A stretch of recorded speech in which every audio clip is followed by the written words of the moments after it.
everyone. At this time, I would like to make an announcement to any participants that would require translation services. I'll be doing them in Spanish.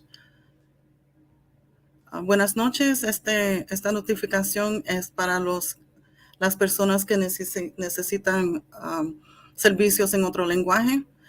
Para esta plataforma tendría que abrir Chrome.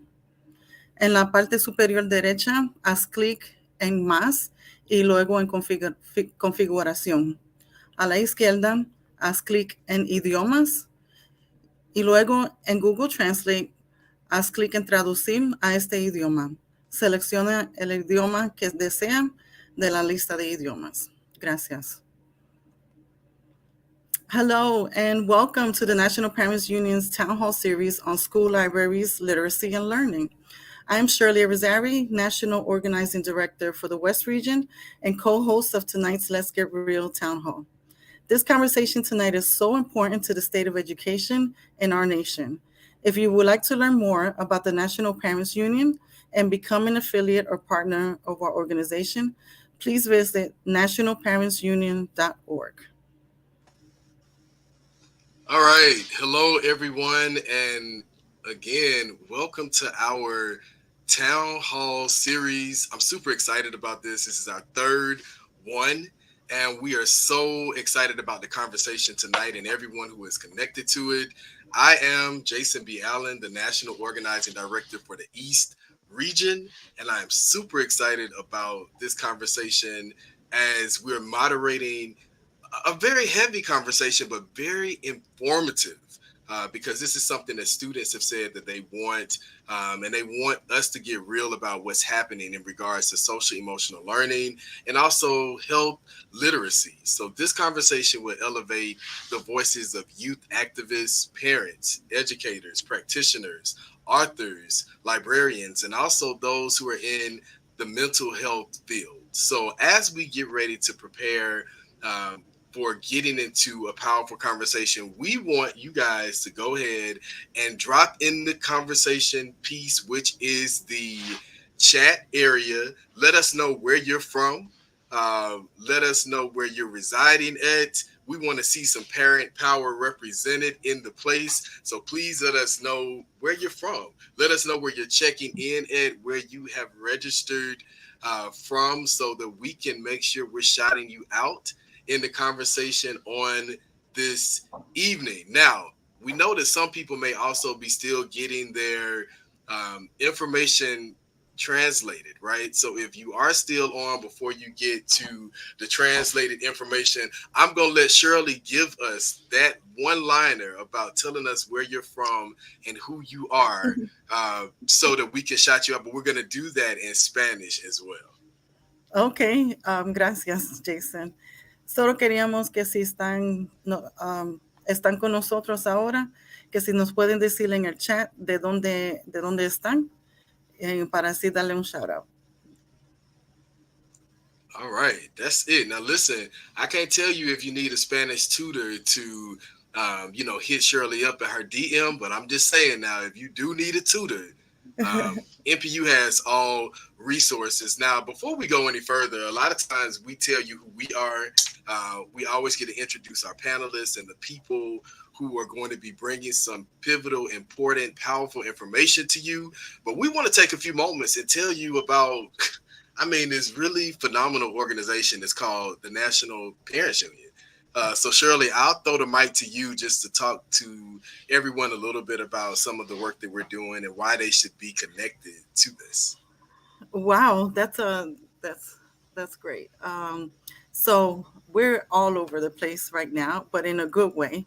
We are actively working with organizers and parent organizations that are on the ground to affect change in their areas and as a nation, as a whole, as a nation. Sorry, and so it's very important that you register to become a member, whether it's an individual member, an affiliate, or a partner, so you can be a part of the movement, because we have a lot of great talent and great people that are a part of the network that love students and want to affect change for student outcomes and You just don't want to miss the wave. So be sure to get involved, nationalparentsunion.org, and register, like I said, as an individual member, affiliate, or a partner. Okay, now listen, that was perfect. Shirley, I love that. That was very pretty, but I want to give you guys just the raw version. Listen, NPU is real about the work we do. We are grassroots. We are for the people. We are for all families. And we want to make sure that everybody is getting the equity that is being talked about, but not being seen. So you see that website at the bottom of the screen. Go to the National Parents Union. Now, I'm going to put on my best salesman hat and say that why is this beneficial? Well, two major reasons. One is free, and you can't beat that.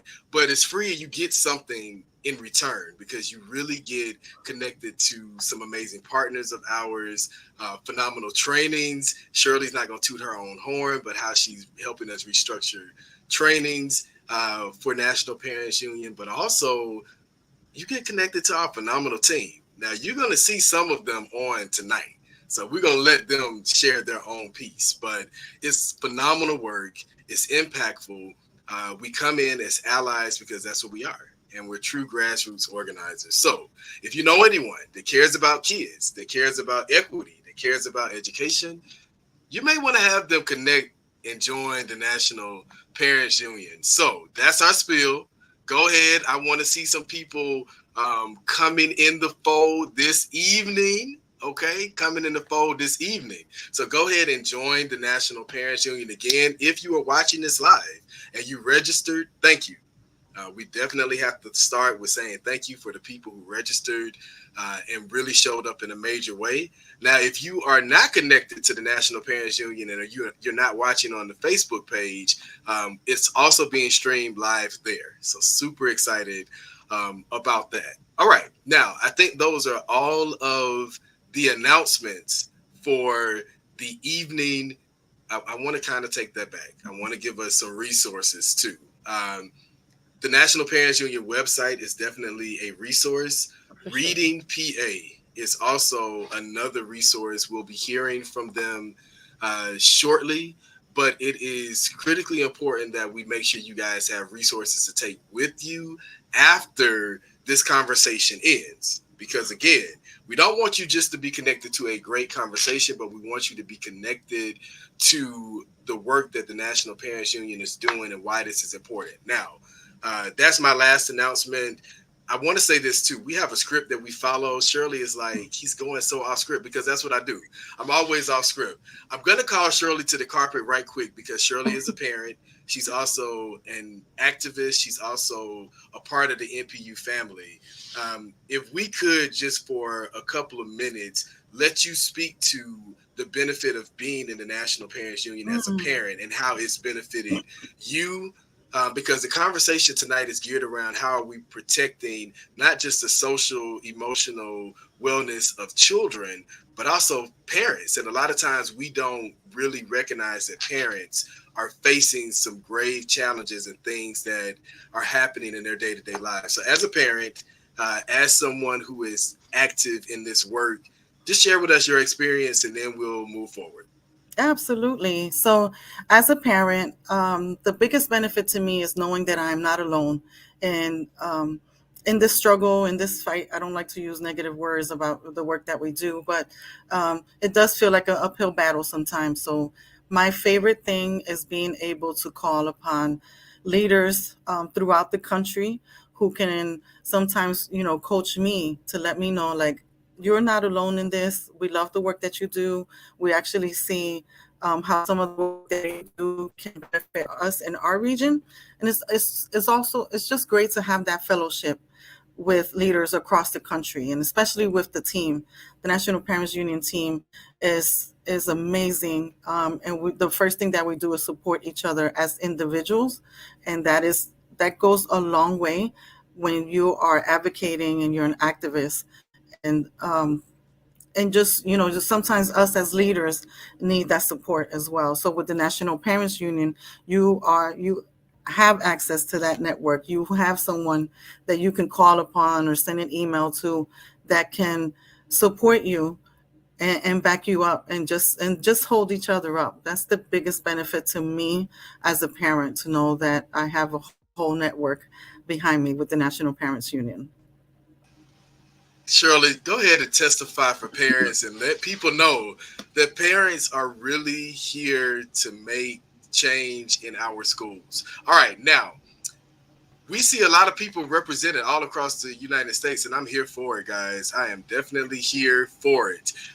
We are ready for our fireside chat to begin, and we're going to make some quick introductions of some amazing persons that will be connected to that. Jennifer Greenlee is one. Now, one of the things we love to do is allow people to tell their own stories. So we're going to bring Jennifer on and allow her to share a little bit about who she is, the work that she does, and most importantly, the impact that she is making in this work. Jennifer, hi, go ahead. Yes. Good evening. Thank you so much for having me here. It's an absolute pleasure and joy to be able to be here with you tonight, empowering our parents and families. My name is Jennifer Greenlee. I am the co-founder and chief program officer for CORE. We are based in South Atlanta, and we are a school-based, we operate a holistic wraparound care model that focuses on providing basic needs support, behavioral health services, and prevention education to our high schoolers. And that in practice and implementation looks like us running and managing a free corner store on site at the high school with the entire premise around eliminating barriers to access. So we have fresh groceries on site, we have access to hygiene products, period products, and clothing for our students and our families, as well as our faculty members. And we also operate 2 student resource hubs on site at the high school where students can access prevention education trainings. That can look like an anti-trafficking and exploitation prevention program, or talking about STI and HIV prevention. And then we operate in our hubs also during the school day for our kids to access us. And if something's going on in their home life and they need to come and talk, they need a snack, they need whatever they need to do to become regulated to get back to class and ready to learn, we try to meet that need then and there so that we can limit their time away from being in the seat. If you're not in the seat, we know that our behaviors speak louder than our traumas. And so that's what we always want to sit there and focus on. So it's a joy to be here with you tonight. Thank you so much for having me.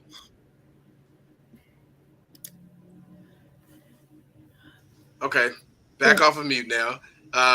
Jennifer, thank you so much for that introduction. Now, what a lot of people don't know is we did a visit of CORE on today. Tafshir and Carrie are here in Atlanta for our Parent Week of Action, which has been phenomenal. And we've really been on the ground looking at what's happening and what's being done with our families. So kudos to Jennifer and her team. Risha, we will go to you to allow you to do a short introduction of yourself and the magnificent work that you are doing. And then we'll go right to Dr. Page.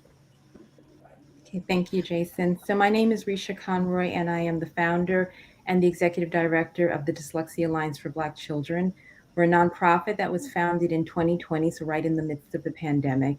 And we address that intersection of racism and ableism and how that shows up for Black children, Black students who have dyslexia and other language-based reading disorders.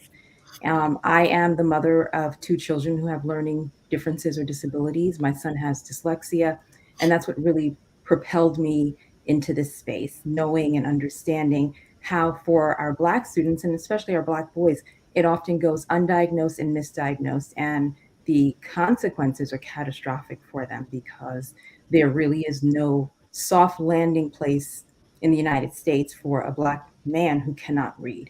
And so many families were experiencing this again and again. And so we have built and are building collective resources for families.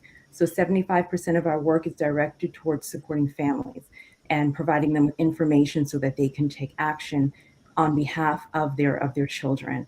The other 25% of our work is with schools and educators. So raising awareness about dyslexia and language-based reading disorders and providing information to schools so that they are better prepared to serve and work with our students. Thank you. Awesome. Thank you so much for that. For everyone that's viewing, we will make sure that we are sharing the websites for our amazing speakers so that you can connect to more resources on this conversation. Dr. Page, I'm passing the mic to you. All right, good evening, everyone, and thank you for this opportunity. My name is Dr. Paige Brookins. I'm the Director of Health Equity with the City of Reading, located in Reading, Pennsylvania. So this particular program is a grant that was awarded to the City of Reading by the Office of Minority Health. And we're working with two subawardees, RAC, which is Reading Area Community College, and Penn State College of Medicine, to broaden and advance health literacy amongst the community members here in the Reading, Pennsylvania area. So I work with a team of people within the city, and we're aligned with our grant deliverables and facilitate the internal operations like budget and personnel. That's what I do specifically within this role. So thank you for this opportunity. Awesome. All right, well, we're going to get right into the conversation. Shirley is going to be moderating this segment. We have some phenomenal questions to really give the viewers information around this topic. So let's go. Awesome. So I'm so honored to be in the presence of you fine ladies this evening, and excited to talk to people who work hand in hand with students directly, who, you can speak from your own shared lived and worked experience. So I'm excited to get these questions out to you and hear what you can share with our audience. So starting with, I'd like to direct this one to Risha. Can you explain what is SEL for those who, may not know what it is? Yeah, happy to do that. And as I explain it, I'll also, just let you know that a lot of the work that we're doing is adjacent. So sometimes people don't understand the impact of social emotional learning on a child or a student who has learning disabilities. But SEL is basically an approach or framework. It can be implemented through a program that really addresses, the knowledge and skills that students need in order to function successfully in different environments. So it can be in the school, the home, the community, and you're really thinking about what that function looks like across academics, what it looks like across their social interactions. And like I said, providing them with that support for our students who have dyslexia and other learning disabilities. It becomes even more important to make sure that your approach includes them, because a lot of times it may not be inclusive. When you look at the skills that are focused on in SEL, a lot of those skills like self-awareness and self-management, relationship skills, decision-making, a lot of those overlap with executive function skills.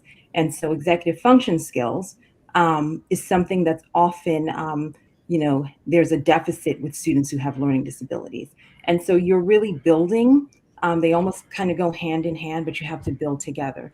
The other part of that is that schools also have to create inclusive environments, right? So SEL is also about the community. So how does the community embrace all of their learners, all of their community members, and not just asking students, especially students with, like I said, disabilities, to mask in schools, right? Because nothing about that is going to allow them to be socially, emotionally healthy. And from my experience with my son, like I said, he has dyslexia, and he ended up leaving our local public school.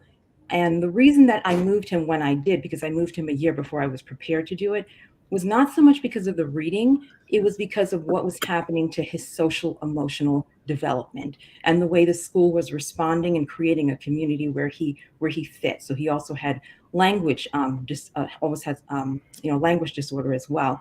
And I'll give a really quick example because I know we're watching time, but school members, staff have to be really careful about this. So my school psychologist completed a DASA report, which is an investigation that's done in New York State when you suspect that a child is being discriminated against due to race or ability or a number of other things.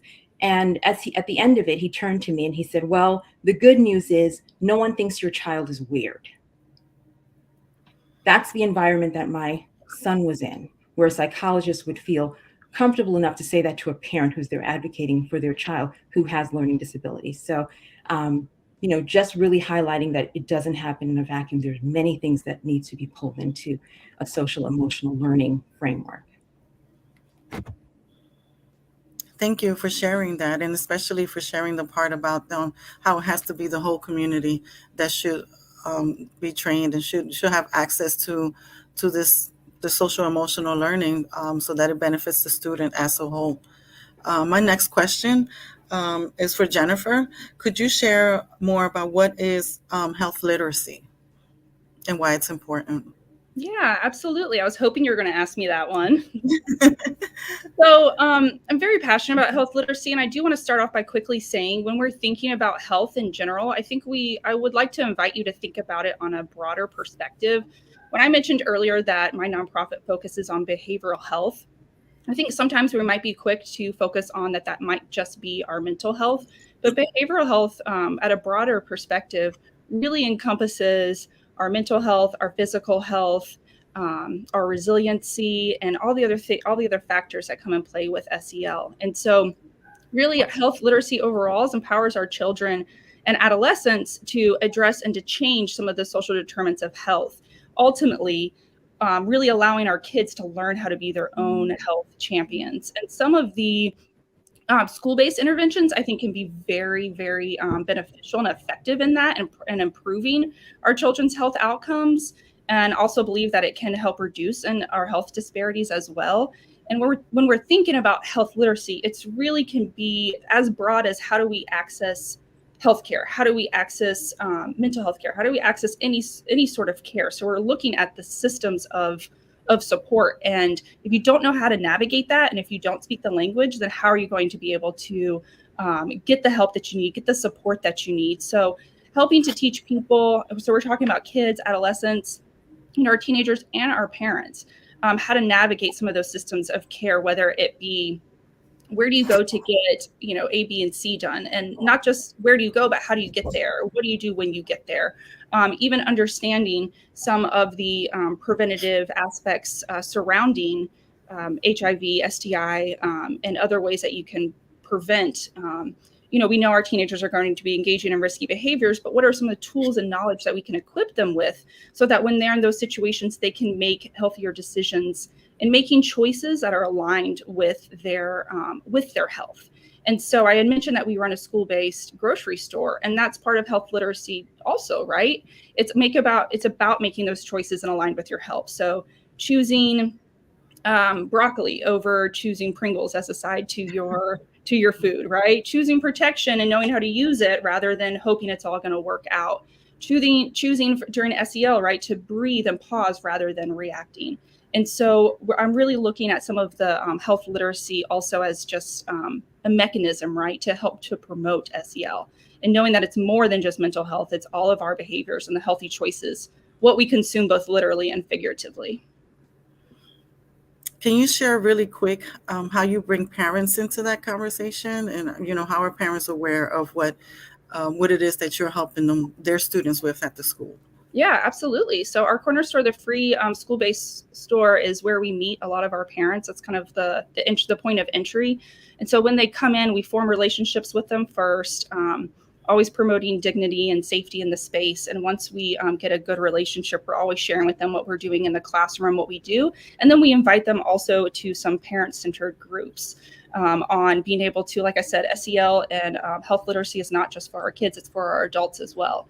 And so we just start off by having those basic conversations, introducing them into the spaces where we have their kids as well and showing it to them and allowing them to be a part of that space as well. Adults need safe spaces, in the same way. So being able to go where the teenagers are and bringing our parents into that space as well, I think makes, it's a perfect grounded way to be able to connect with each one of those different systems in the same place. Yeah, here at NPU, we are really, family engagement is a key piece of everything that we do. So it's good to hear that parents can actually come into the corner store and have access to it as well. And I think that goes a long way for making sure that they're a part of the program and a part of the culture there. Thank you. My next question is for Dr. Page. Brookins, I'm sorry. Why should schools be investing more in counselors, social work, and family engagement? One of the things that I want to just hone on is it's really important for our young people to be properly supported in all aspects. So, with that, hiring the proper social workers, counselors, and having that parent engagement gives that holistic resource and that support base that our young people, our youth are being educated, but also being trained and set up for success in multiple ways. Having those support systems, as was just stated, those safe spaces for parents, for young people, for them to be able to learn and to apply what they learn in a day-to-day aspect. Thank you. Um, is there anything that, and this is open to any one of you that would like to answer this one? How can we protect educators that may face backlash for teaching SEL and health literacy?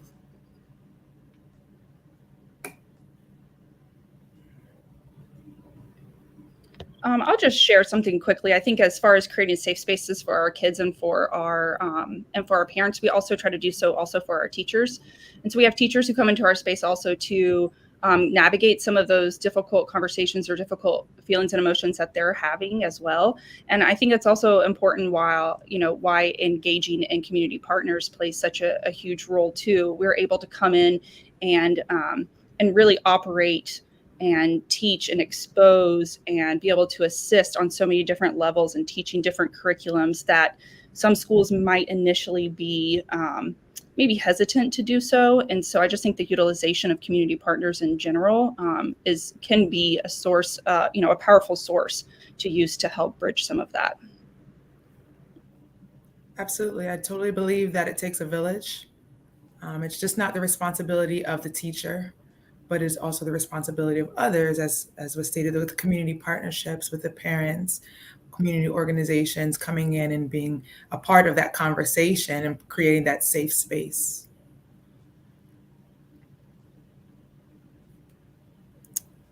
Thank you. Thank you all for sharing today. I'm sorry. Thank you, educators, for lending your support and your voices to this conversation. It's very well needed, especially with our kids starting to go back to school now. So thank you once again for sharing with us and spending your time with us this evening. And with that, we'll move on until the next section. Thank you. Awesome. I want to say something before the participants leave from the fireside chat. The panel is going to be getting into some other conversations, but I want to just throw this out here. A lot of people are not focused on the missing children who are not showing up to school, who have not showed up to school yet. A lot of these children have faced neglect, abuse in all sort of ways people can't even imagine. What are some immediate resources that families, that educators need to be looking for right now as we get ready to start school, or we may already have started schools? What are some things that you guys would recommend for people to be aware of, to be empathetic to, and maybe also to be more cautious of?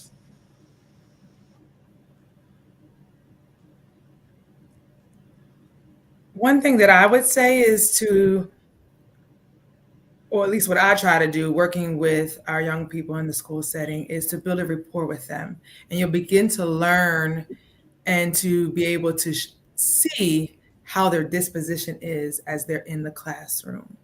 We know that learning encompasses more than just being in the classroom. So if they're dealing with neglect or other social determinants when it comes to their preparation for the day-to-day, maybe they're hungry, whatever the case may be, you'll be able to assess that as you're working with them. So you just keep a close eye on how they're in the classroom, the order or say not the order of what they are, how they're properly acting within the classroom. I'll add just, in terms of behaviors that sometimes you see in the classroom, you always want to look for the root cause, right? Because behaviors are telling you something, and it may be telling you something about how they're feeling about the work that's in front of them. So if they're able to even access the curriculum. If a child, for example, if a child has dyslexia and they're sitting in a classroom and they cannot read, and they're expected to read in order to take in information, it's going to show up as a behavior. And if you address or penalize or whatever it is that you're doing around the behavior, not addressing root causes, then it's not going to go away. It's just going to get worse, and it's going to look very different when they're in middle school and in high school. So, always trying to figure out what else is happening, what else might be going on, what I might be missing, and having really high expectations for every child. So if a child is not performing the way that you would expect them to, what are the supports that they need? And, I'll quickly add, when I think about, because, we talk about evidence-based practice, right? There are three components to that. A lot of times we get stuck on the research component. So what does the research tell us? But there are two other components that are really important, right? So it's the teacher, the educator, the clinician's expertise, and that might be your expertise, but it might also be your needing to reach out to another expert who may have more experience than you do. And then the third component is the family and student, the community. And so if you're implementing a program and you're not looking at those three components, it's not evidence-based. So I would also, just recommend taking a step back and making sure that you're doing that as well. Awesome. Thank you guys so much for these resources. We also have been looking at the comments, and there has been a lot of feedback around making sure that professionals like yourself are at the table to help inform and also train educators and leaders around this work. So again, make sure you stay connected to the conversation so you can get the websites for these amazing ladies that have spoken on the Fireside Chat, and they've also already been highlighted as well in the program. But again, if you go in the comments, you'll be able to connect to their work. And again, thank you guys so much for participating in this Fireside Chat. Thank you. Thank you so much. Thank you. Good night. Good night. All right. We are so thankful for, again, that amazing Fireside Chat. And we are ready to move right into the panel discussion for this evening, as we are already on schedule and on target with that. So we'll go ahead and bring on our panelists who are present and ready.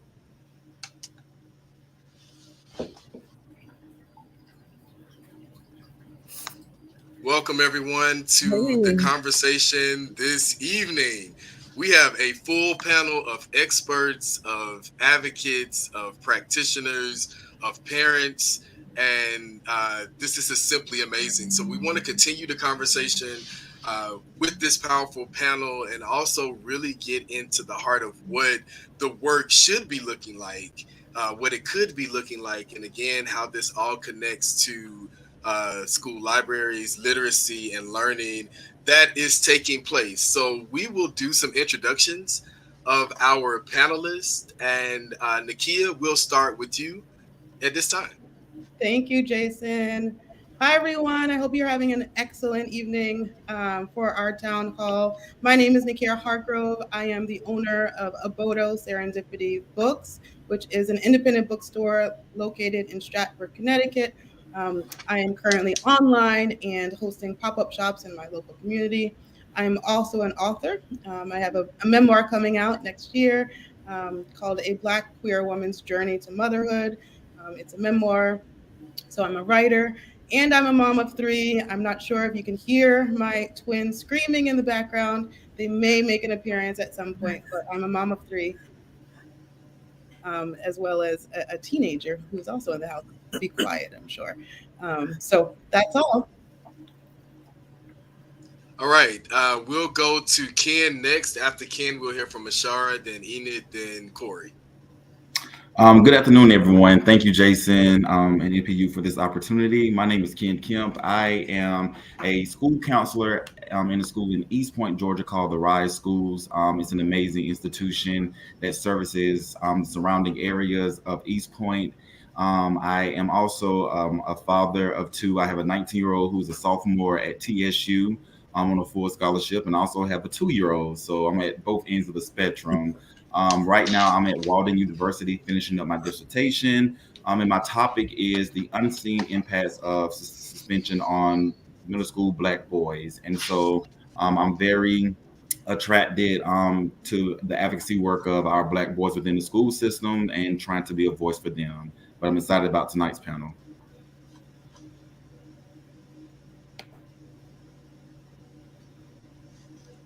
All right, am I next? Yes. I'm sorry. Hi, everyone. I'm Ashara Baker. I'm the New York State Director with the National Parents Union. I am first and foremost a mother to a 7-year-old.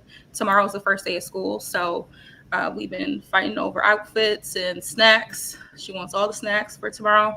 But in addition to that, a labor of love is advocating and working with families across New York State. We are facing a number of issues coming out of the pandemic. I'm supporting a number of organizations and parent advocates on the ground around evidence-based curriculum and literacy, as well as the science of math. Super excited to be here tonight. Thank you.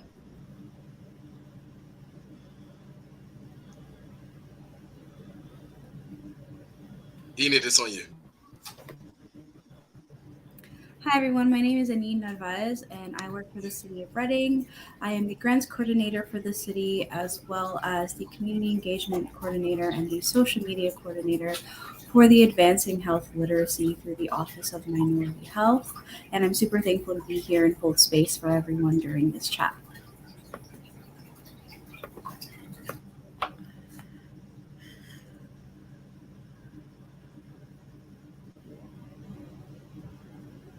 Unmute. I'm Corey Baker. I am a former elementary school teacher and now school librarian. I've been a librarian for 10 years. This is my 11th year in schools. I've worked in middle schools, elementary schools, and high schools. Now I'm currently in an all-girls school. And I do a lot of advocating for literacy and access to information, both inside of my school and nationally. Hello, my name is Darrell Hughes. The devil is a lie. It was hard getting in this meeting, but I'm so glad to be here. I'm a behavior intervention specialist located in St. Paul, Minnesota, at Justice Allen Page Elementary. And this is my 5th year as a behavior specialist, 13th year in education. And there's a lot of stories that I've learned throughout the years. So pleasure to be here, pleasure to meet y'all. And I hope that today will be insightful for everybody. All right, listen, first of all, this is an amazing panel. We are super excited about the conversation tonight for many reasons. One being that, quite frankly, no one else is having this conversation. So we want to get right into the very first segment. The question will be geared towards our panelists, Nakia, Ashara, Enid, and Corey. The question is centered around this. We hear a lot about representation. But from your perspective, why is representation important in teaching children the science of reading and in our literacy work? And we'll start with anyone who's ready.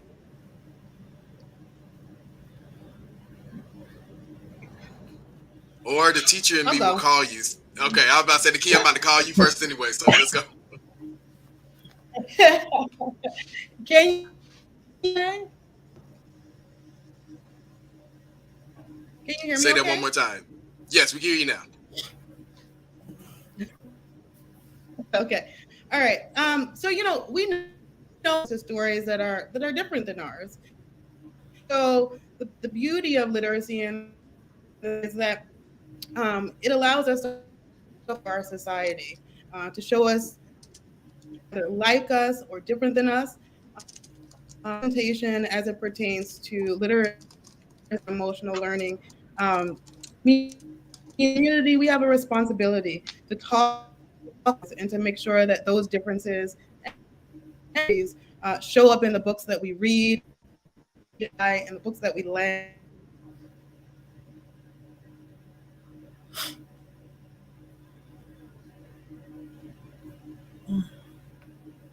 Okay, maybe tech. See this, the technology, the guy, the technology is not on our side. Nakia, you were frozen just a little bit, so we missed part of what you were saying. So we'll let Nakia. It helps us to open up their minds and hearts as well. Okay. Well.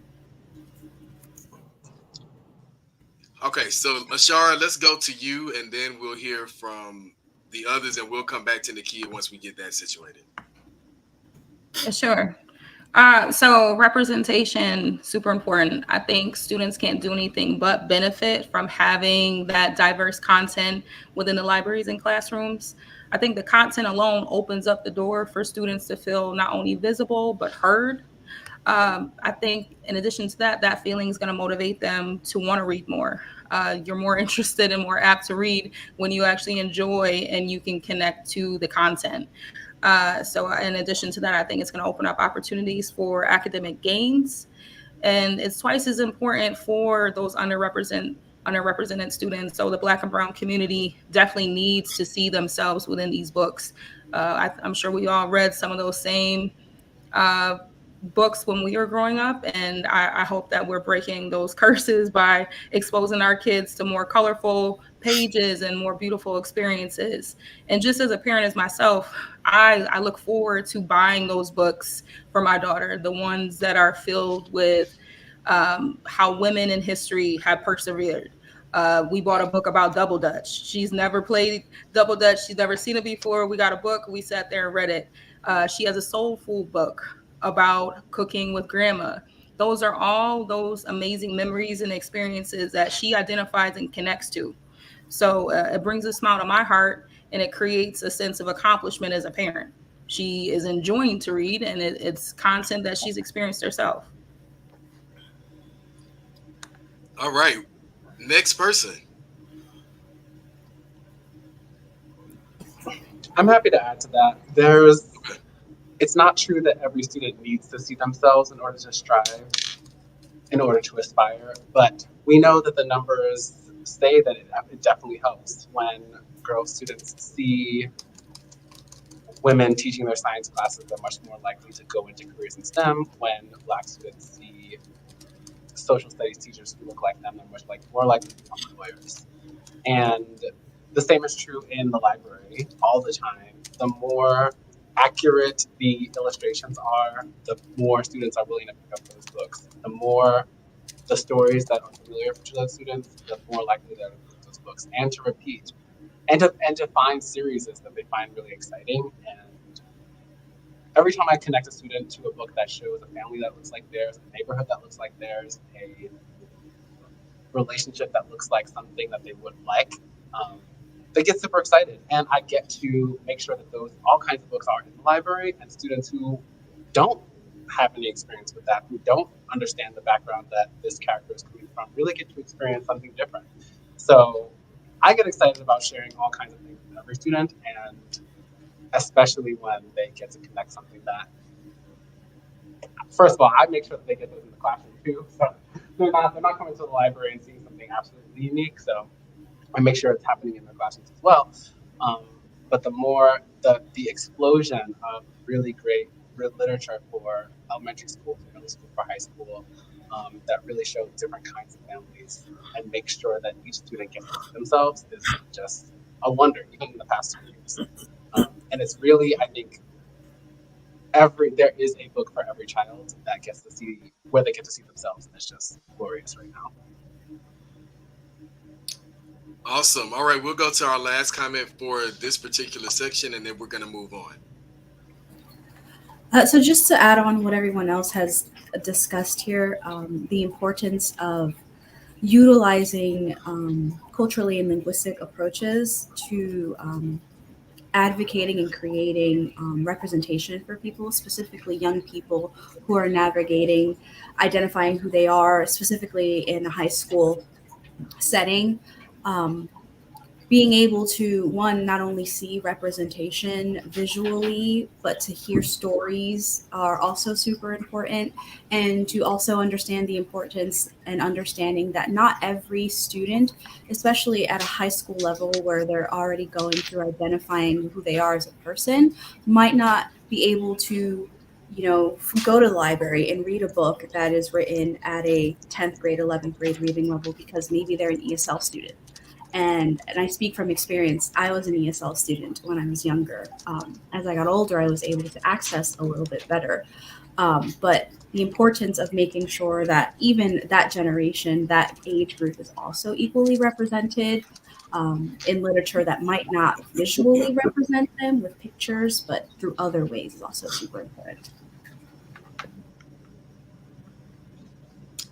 I am loving this conversation. Now, before we go to the next section of the panel discussion, let's do a quick poll. We introduced the conversation around literacy and inclusion, diversity, why these things are important. But we're going to be moving into a very heated debate that gets us into book bans and curriculum, erasure and all of that. Our quick poll is this. Do the schools in your community, not just the school that your child or children may attend, but do the schools in your community have a library? And this is very important because this doesn't just speak to the work that Corey does, but it speaks to the work of health literacy and SEL in our schools. So let's check in. Give us some comments in the comment section. We want to know this feedback. And we're going to move in to the next part of our conversation where we'll hear from our panelists, Corey, Nakia, and Ken. This technology demon is trying to keep Nakia not connected to us is going to be eradicated because we want to hear her voice on this question. School libraries have been a resource and safe haven for students to simply be able to read, imagine, create, discover. Now that this freedom is under attack, and we know this is partly due to book bans, why are school libraries important to the social, emotional intelligence and development of our students? And we'll start with Ken first. Thank you, Jason. I think that it's very important for SEL because, again, like everyone stated before, representation does matter. And within those books that's age appropriate, you can have books that talks about feelings and how to deal with those feelings. And something that I am seeing a lot within the school systems is that that's not being talked about. We're expecting our scholars to understand how to control themselves, but we're not giving them the tools, and the tools could be books within the library, right? And I think also that could be a safe haven for them as well, and that's not used as well. Instead of suspending our kids, why not put them in the library for them to read and do research? I'll be honest, even this summer with my nephews, when they came to stay with me for the summer, we went to our local library, and it is so many resources every single day that I can send them to. But that's not advertised like basketball camps or football camps. And so I think that, there is an attack on book bans because it does show representation. It does actually give us knowledge and equip, especially Black and brown kids, the tools that they need to be successful. I do think that there's a time and place for everything. And I think that within a library, there are tools for us to use to utilize to actually help those kids who need it the most. And if they're not getting it at home and it's being banned from at school, then where are they getting them? And so I think the attack is a flag that there's something important there, right? But I also think that we need to be advocating that these books particularly stay in there, because for the SEL component, it's very important to understand that that's just as important as the academic component of kids as well.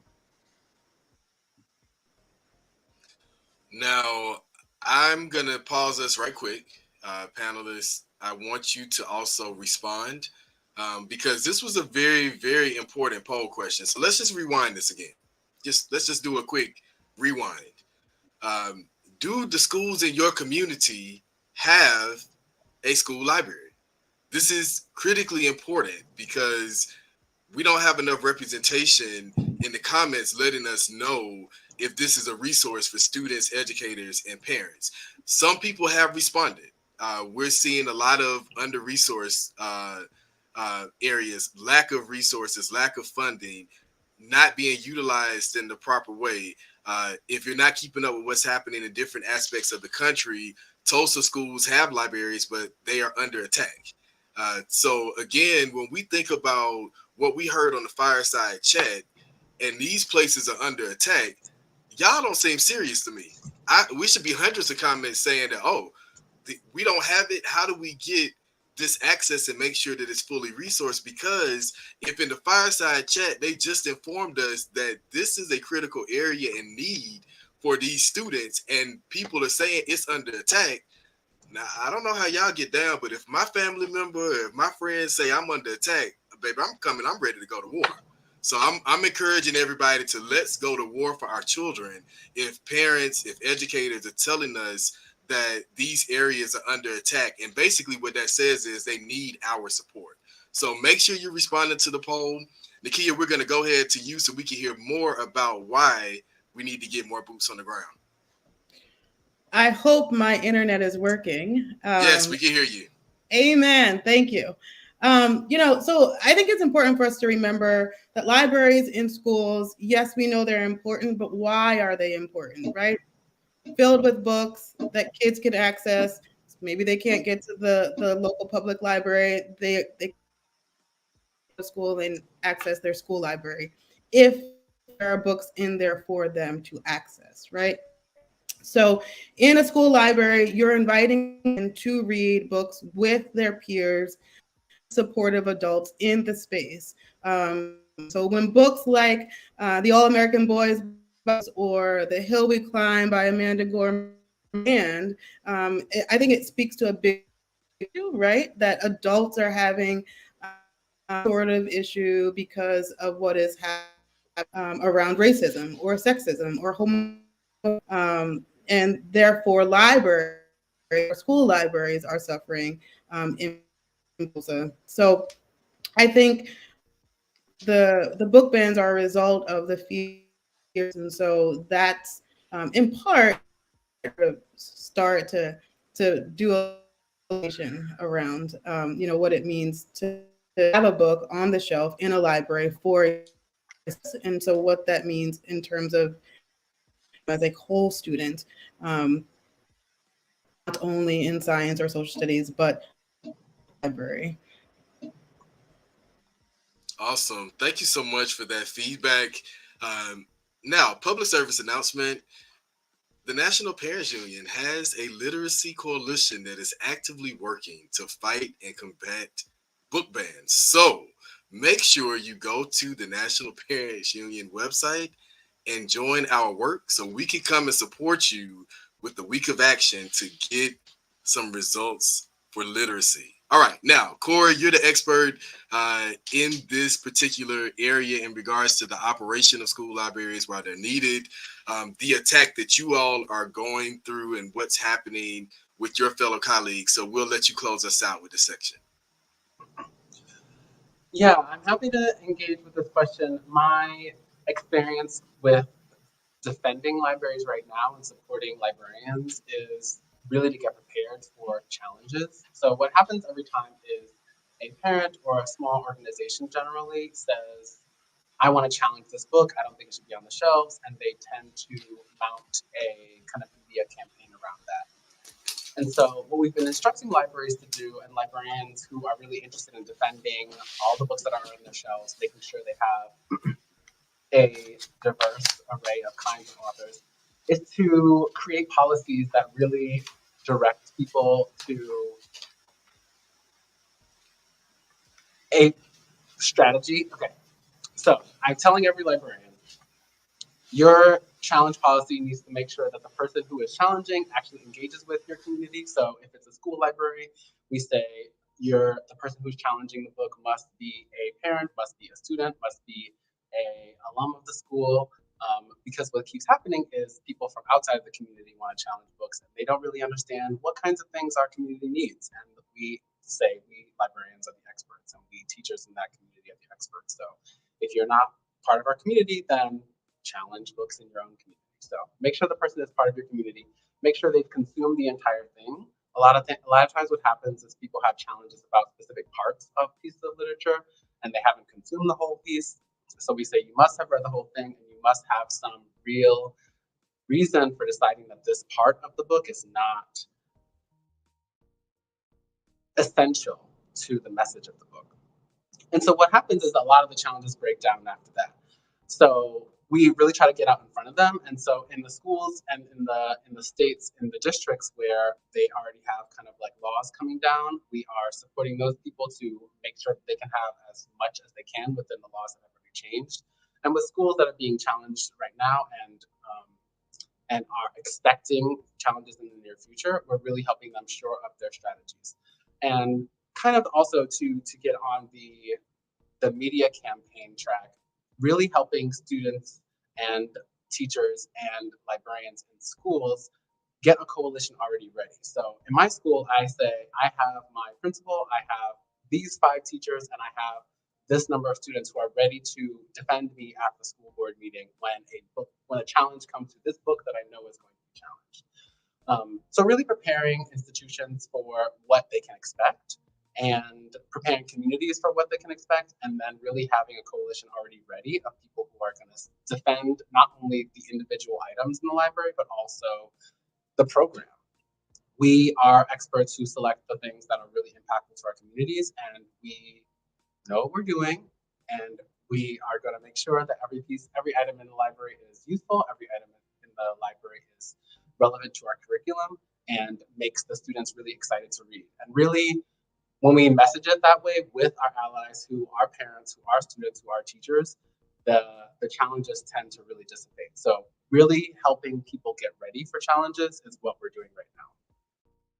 And doing on a kind of like district-wide and statewide scale, helping legislators get ahead of legislation that is interested in banning, helping them understand how to protect books. So a lot of states are starting to say, we actually want, states and cities are starting to say, we are preempting book bans, we're preempting challenges by saying, we only have experts in our schools, in our libraries, and they choose things that are really relevant and useful for our curricula. So we are not going to be doing challenges. We're not going to be accepting challenges at all. So helping institutions get ready, preparing them legislatively, and for a media conversation if it comes to that. So I think that a great resource is, I'll say the last thing, great resources from the Parents Union we were just talking about how to get involved with how you all defend libraries. There's other organizations, especially if I would check in if you're a parent with your local librarian, not only your school librarian, but your community librarian about what they're doing to prepare for challenges. And they're gonna absolutely tell you how you can be supportive of them. So support the libraries and what they're doing right now with your voice. Go inside and let them know that you're supportive.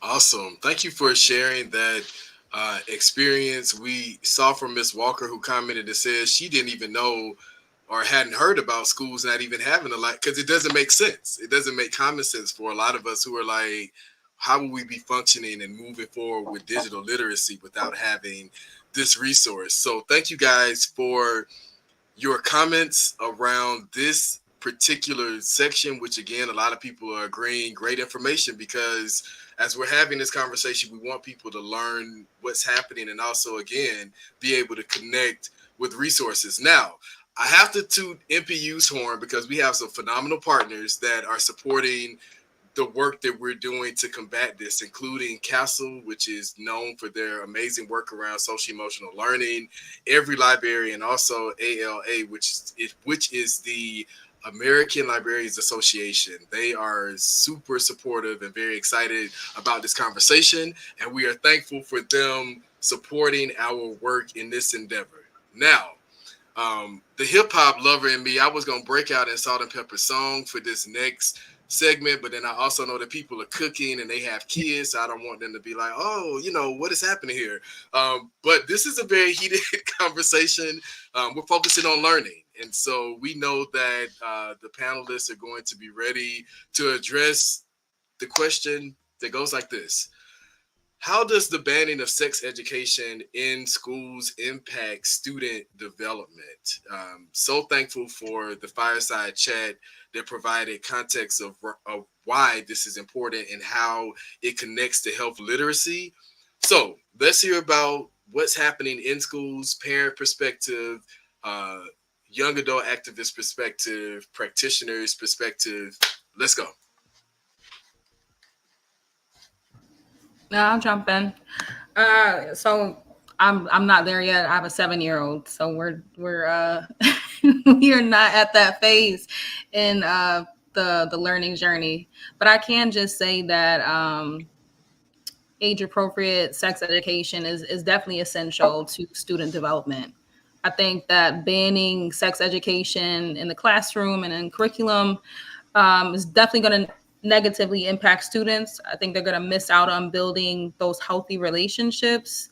Often they will miss out on the idea of making healthy decisions on their own. And then overall, they'll have negative health outcomes. And then creating that culture in your school is really going to open up just a taboo school culture. Students are going to feel isolated. Maybe they'll feel guilty or ashamed to ask important questions that are relevant to their health and their experiences. So I think it just really opens up children to a dangerous zone of just judgments and misinformation. That's really beautifully said. In my past life, I worked previously with a lot of youth, and I worked with advocacy and sex education in a high school setting. I did a lot of advocacy and education for young teen parents, particularly in the city that I live and work in, which is the city of Reading. And what I've realized from the youth perspective in that particular age group of the young adult, 13 to leaving high school age, is one, the importance of understanding age appropriate sex education, that it starts even before we talk about parents and parents engaging their children in talking about sex education. And oftentimes our minds obviously automatically go to the more nuanced conversation around it, as opposed to the act of empowering someone with creating information that is relevant for them in that time that they are looking for it. And when we talk about young people, we talk about creating a space for them where the resources there so that they can explore it at their own pace. So that way we can help empower this young person to make the best decisions for themselves when it comes to their personal sovereignty over their body. And to create an open dialogue that is a safe space, not only for the child or the youth, but also for the parent themselves, by creating access to resources. I'm always going to circle back to the importance of cultural linguistic relevancy, specifically in the health education specter, because it can be so, I don't want to say off-putting, but it can be a lot for someone to navigate spaces of health. And it's a lot for a parent who might not have the ability to understand linguistically what is being presented to them, but it's also a lot for a young person too, to understand the information. So I always circle back to the importance of culture and linguistic availability. And also just access to resources is super important when it comes to the importance of educating young people on their bodies and their rights and all of that jazz.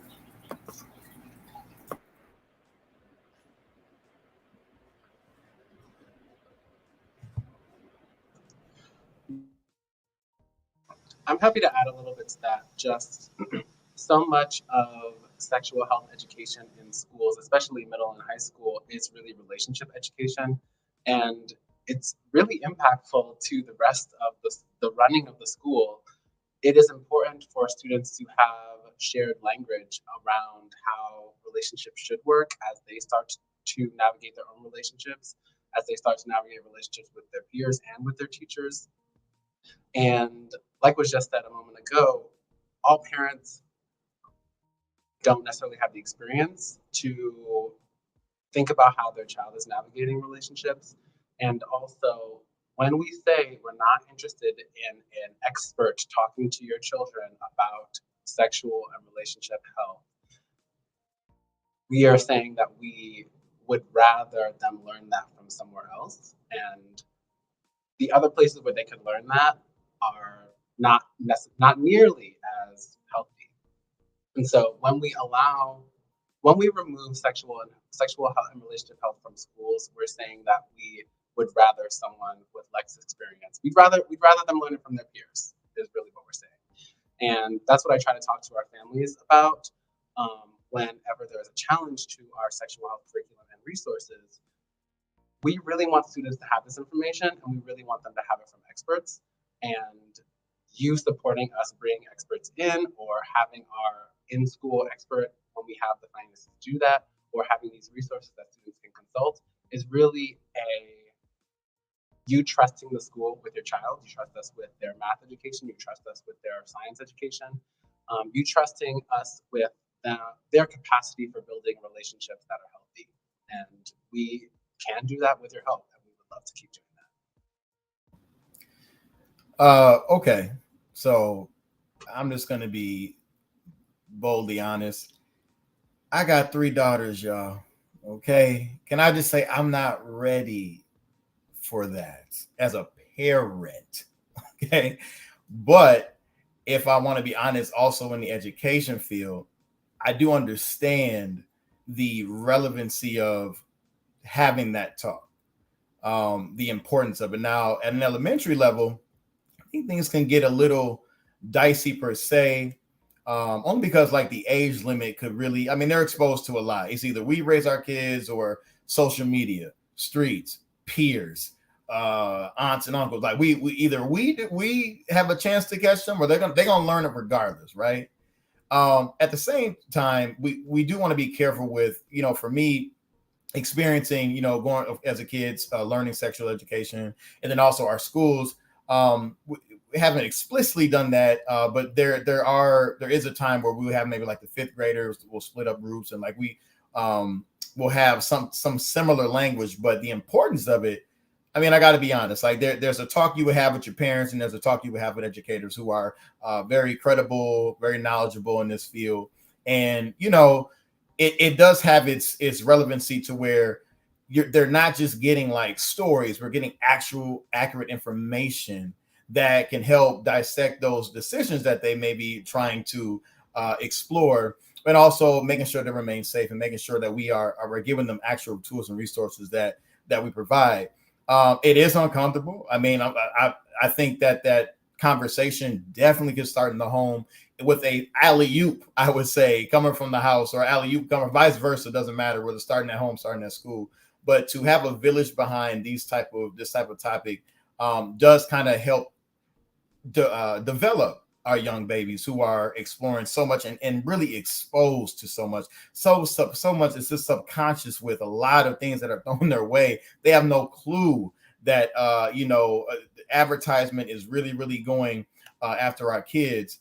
But at the end of the day, we want to make sure that in education, we are educating you about the world you are about to enter at the end of the day. We have to make sure that as adults and as educators, we're approaching it in a way that is about growth, not hindrance. We're approaching in a way that is giving you resources, not really advocating, but like, hey, you just need to know that this is the world you're entering, and these are the knowledge that we want to give you. But at the end of the day, like I'm telling you, our kids are already exposed, but the age range where we experience or teach sex education is a tough one. I got to be honest. Like I said, I got 3 babies. My baby's starting pre-K next week, my oldest. So I'm not ready, but that's just the parent in me. But as the educator, I truly understand the validity of it, and just how invaluable sex education is. And it warrants consideration, caution, and just very well positive intentions behind all of that to educate our youth entering this world. I definitely agree. It's a funny question to me because it states, how does banning of sex education in schools impact student development? So education should be in schools, right? That's why schools were built. And so anytime you try to take anything out of the schools that's there for educating our scholars, it's going to impact them. And with it being sex education, I do think that it has a great impact on their student development. I also think there's a misconception of what sex talk is, or educating our kids in sexual education is. Again, everyone has stated that it needs to be age appropriate. Of course, that's a need. but also I've worked with K through 12, and a sex talk could be about, saying what's a bad place to touch or a good place to touch. And that could educate even the younger kids on, if someone is touching them the inappropriate way, right? And so I think having those conversations is needed because most kids emulate what they see at home. So if they see inappropriate touching at home, and then they do that in the schools, now they're in trouble. So having a talk about appropriate and inappropriate touches could be a box within the sex education topic. But banning sex education in schools can have and will have significant negative impacts on all student development. Sex education is crucial aspect of comprehensive and a well-rounded education because it provides students with accurate and age-appropriate information about sexual health, relationships, reproductive systems. And if that is banned, there could be a lot of impacts associated with it. Because I am in the mental health field, for me, it's more of the emotional and psychological impact because adolescence is a time of significant emotional and psychological development.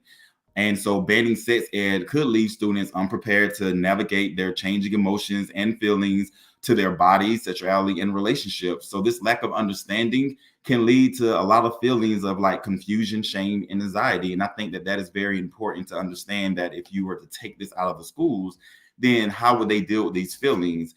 Again, I'm a parent of a 2-year-old and a 19-year-old. And I have 2 nephews that are 10 and 11. And so they're becoming of different ages where I would have different conversations, not with my 2-year-old, but of course with my nephews and my older son. And so I think that these conversations need to be had. Are they uncomfortable? Absolutely. But as a parent, I feel like I'm more qualified because I do have training with it. But if I wasn't, I would want a trained individual to have these age-appropriate conversations with my child versus their peers or versus the television or versus the lyrics off of a song. Let's be honest, a lot of the information that our kids get is from TikTok and social media, right? And so not being able to dispel a lot of these negative comments of sex will definitely cause them to act upon what they think it is. And so banning this from schools to me is a total disaster, and it will definitely cause development issues with our kids in the school system. Now, listen, powerful conversation because as you've heard, a lot of our panelists are also parents as well as practitioners in this line of work. So powerful conversation. Let's talk about sex. So we got to have that conversation. Salt and Pepper told us this. So, be wise about it. Listen to what these experts have said. We're going to go to the next segment. We talked a lot about children. We talked a lot about youth. So for the leadership aspect, where we will hear from, again, Ken, Darrell, and Ashara around this focus.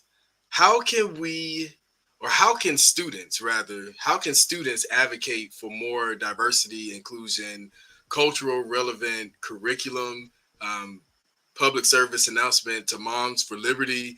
We don't have multicultural curriculum in schools, so you wanting to ban slavery is fine, because at the end of the day, we need to get a curriculum in there that really teaches true history of all of our cultures. That was a sidebar.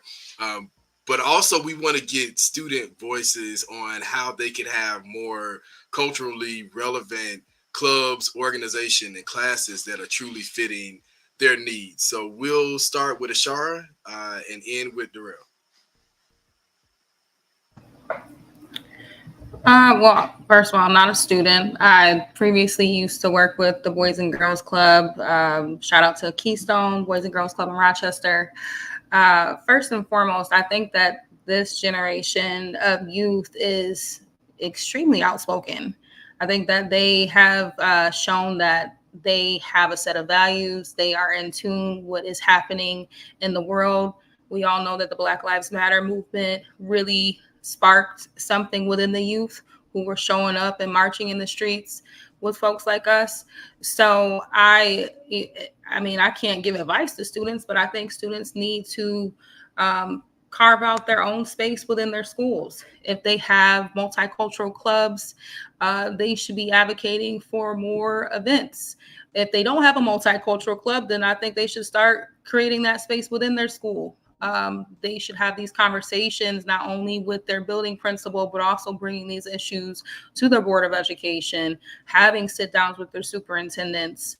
I think that on the other paradigm of it, we got to be real. School leaders are the gatekeepers of these topics and forums. So they need to do their due diligence. They need to open up space for the students so they can better advocate for some of the more inclusive and culturally relevant curriculum and clubs.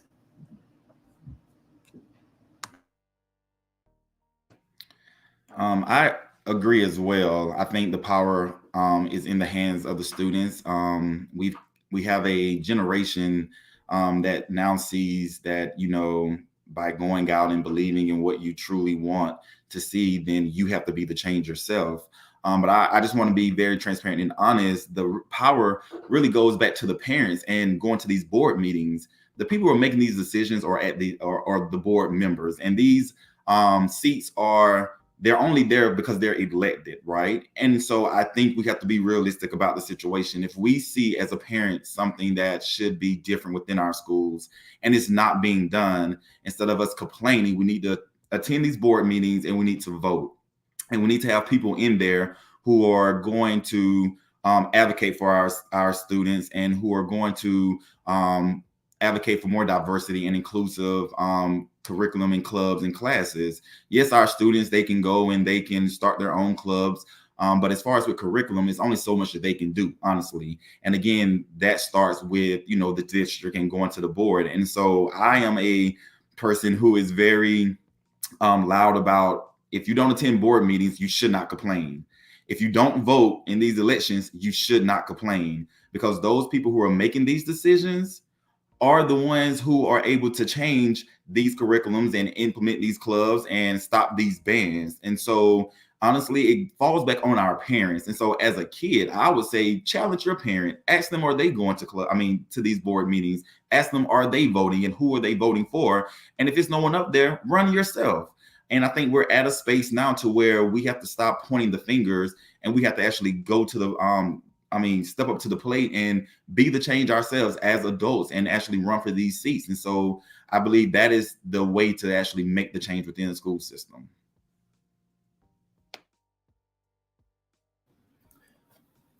To echo a lot of what's been said, you know, it kind of got me thinking about exposure, right? When's the last time you seen a book advertised on TV, right? Like a kid just reading a nice book, like, hey, you know, when the last time of course they wouldn't advertise such a thing, but it's kind of like, that would be something, right? If there was advertising around like diversified things, right?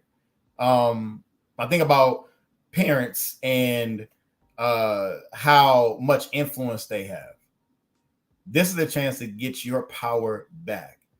Sometimes kids don't even know what they're missing, right? You don't know that.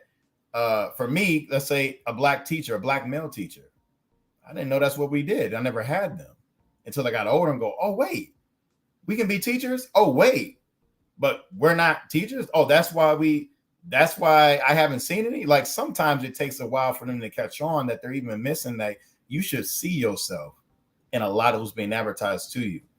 Think about like when parents, and I understand parents work, y'all have responsibilities. Some of us are single parents, and there's a lot of things that you have to do just to sustain a healthy household. Things that may be in your grasp will be literally meeting with that teacher before school starts and looking at the curriculum that's going to be shown to your kids. Scan the room.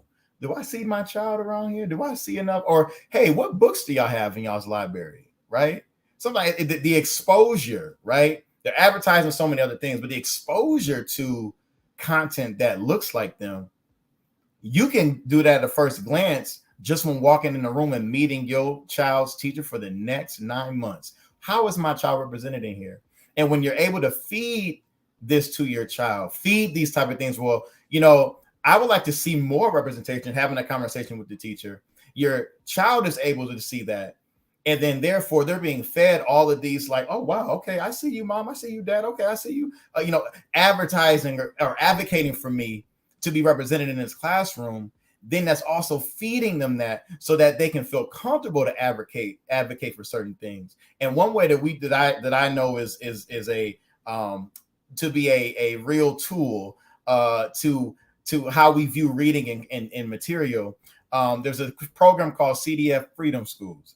And Freedom Schools, Minnesota has I'm just going to say we have the most sites of Freedom Schools in the nation, but Freedom School is all throughout the nation. And what it's about is it's all about literacy and just making it fun, but they're also getting content that looks like them and is very diversified. So if a kid were to experience programs like Freedom Schools, then they're used to looking at content that looks like them. So when they go back to their school, here comes the advocacy. Hey, yo, we read this book this summer. Can we get this book? But it all comes back to parents within your grasp, going to those meetings, making sure like, hey, can you show me what you're going to teach my child, right? And then resources like Freedom Schools. This is one, but I'm biased. I love me some Freedom Schools, where it is heavy and diversified curriculum. So that when here comes September, end of August, hey, I experienced this, and this is what I want. The more kids are fed advocacy, the more they'll digest it, and they'll be able to regurgitate as far as what they want. But giving that power back to the parents, first and foremost, whether it's running, like we heard Brother Kenneth say, or it's those things within your grasp, being very active in your child's learning, hands-on things in those conferences. What are you teaching my child? And that is one way, just one, to have your child advocate for themselves, to see themselves for the next 9 months. Can I add to that? Listen, well, give me 1 second. Yeah. This panel thus far has really brought the fire. I'm going to allow Nakia to answer in the last section because we have a couple of minutes before we have one more part of this town hall, y'all, and it is about policy and action. So I'm going to pass the mic to Shirley to give us our follow-up questions for the panelists, and Nakia will be able to get your comment within that time frame in the next couple of minutes. So Shirley, I'll pass the mic to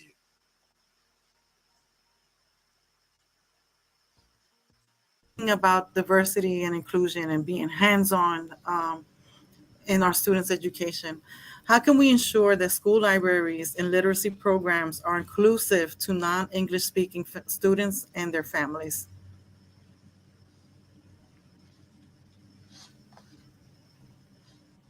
Oh, Nakia, would you like to answer that one? Yes. Enid, Corey. I'll start. So it sort of goes hand in hand with the comment that I wanted to make before, which is, show up in the classroom, as Darrell was suggesting. If there are opportunities to read a book to the class, raise your hand and be that parent who's going to get that inclusive book or get that book that is in Spanish and bring it, or another language, and bring it into the classroom so that all students are in the know, while also educating the teacher. And so it starts with conversation. It starts with connecting with students and connecting with parents, and also accessing local nonprofits in the neighborhood or an independent bookstore. My own store, we host virtual book clubs, and the kids lead the book club. And so it's important that their voice is included and stories that reflect them and books that they want to read are there. So I'm all for being that parent to raise your hand and say, I'm going to lead a book club, or I'm going to present a book to a particular class, and we're going to, move forward together. So that's my thought on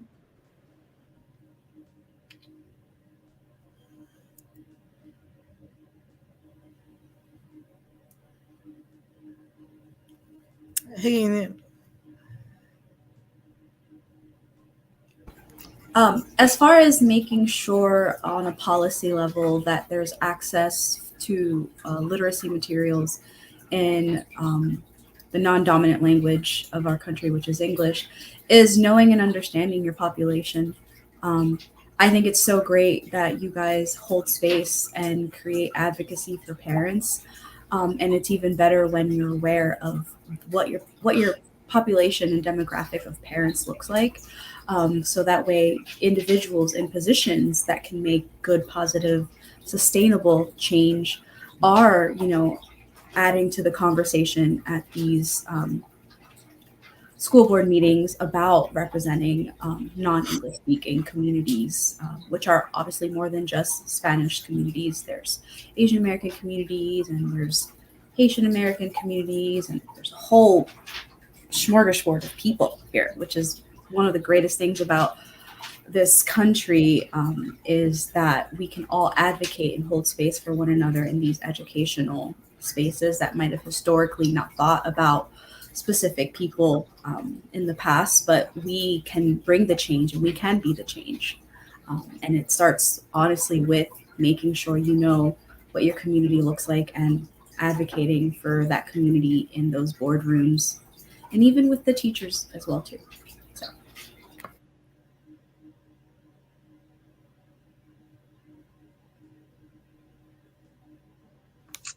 I absolutely agree that we should know our populations. One of the great things about my principal now is that we do a every other year survey of what our populations look like, where people are coming from, and what languages they speak at home, and what type of families and religions they have at home.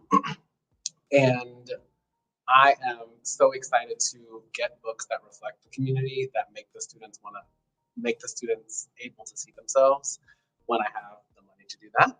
And what's been really wonderful is meeting with the families when they have a kind of a back to school night. And whenever I'm able to get to talk to families, making sure I show them the books, all the different kinds of books that we have, and ask them just straight up, hey, do you know any authors that you like? What is your child reading at home? Would you like them to be reading? I'd love to make sure that we have things for them in school.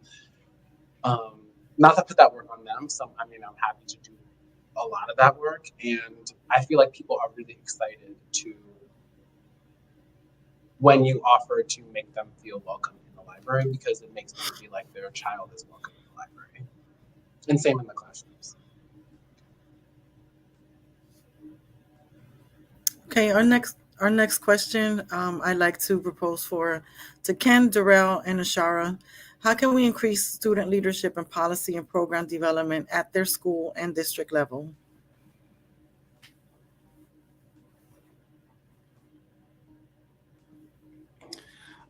Thank you for that question. To increase student leadership, I think we need, teachers who see the need themselves, right? I think that we need to ensure that we have people within the school system that sees leaders within the Black and Brown community, and that exposes them to what leadership is. Not only expose them, but also give them opportunities to lead in what policy and program development is. I think so often these particular things, especially policy and program development, is not something that is exposed or talked about or even have their own segment within the school sector.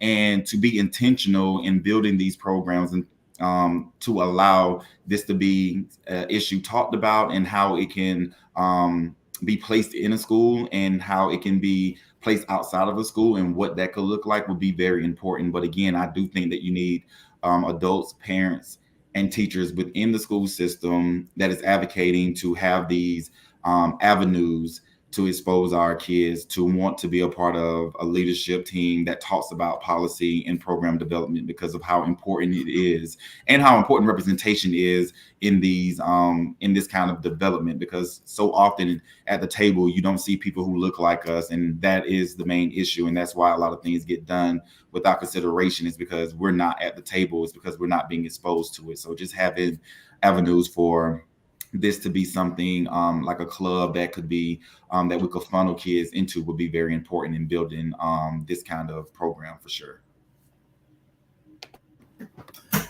One thing that my school district did, which I thought was very uncommon, was we had a site planning, like a district core planning meeting. I butchered that, if that's not even what it's called, but that's what it was, right? Something with core district planning meeting, where certain leaders from each school in the district came together and strategized about things like our mission statement, as far as like what true like buckets needed to be addressed, whether academic goals, communication with families. I'm talking all of that.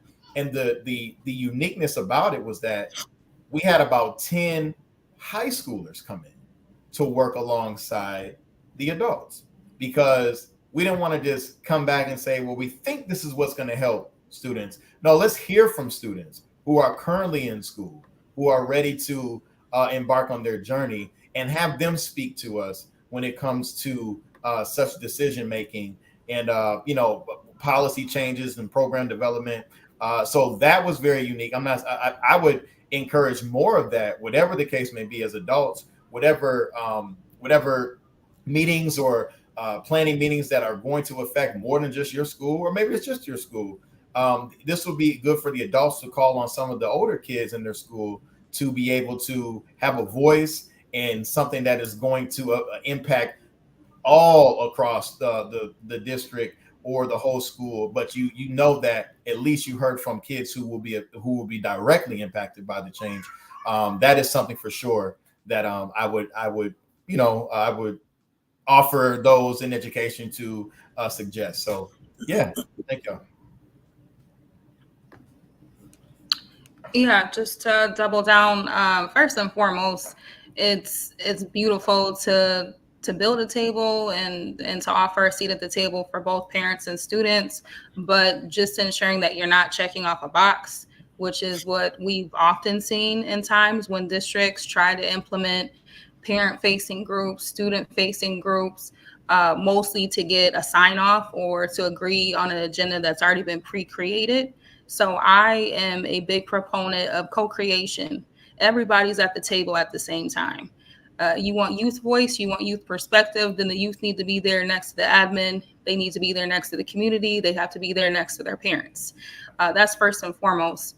I'll even take it a step further based off of the work that we're doing within New York State.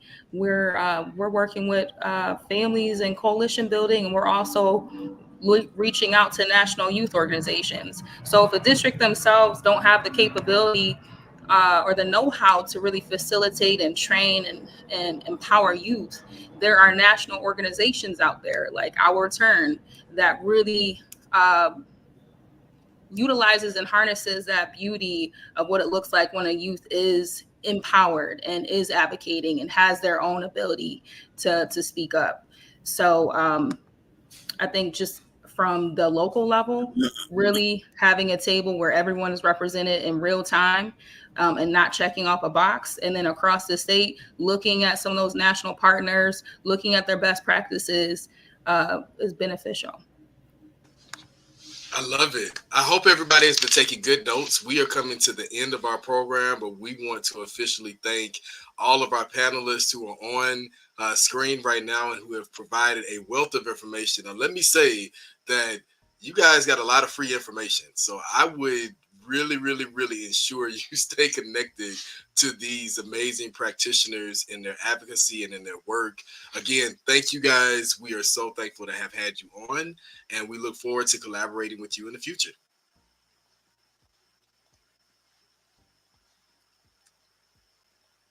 All right, Shirley, we are at the end of the time. We have our policy corner coming on in a few moments. Now, I'm going to pass the mic to you, Shirley, so you can introduce this phenomenal team member of ours who is getting ready to join us on the policy corner. But I have to say this, parents, public service announcement.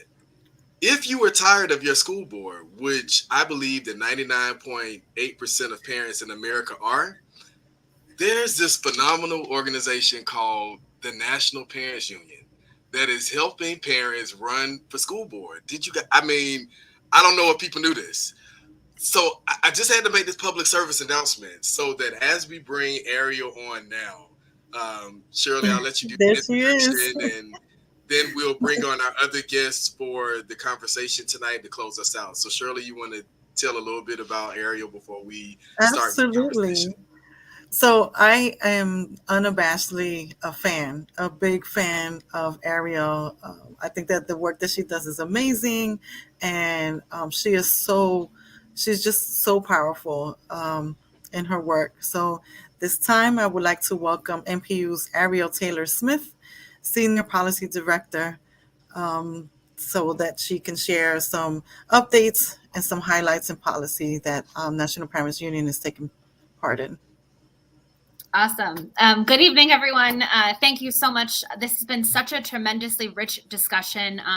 The panelists that Jason and Shirley have brought to the table, just totally amazing. And I'm so honored to be a part of the conversation. And I hope that this has been really informative if you're a parent who is, like me, sending your child back to school in the upcoming week, or you already have in some cases.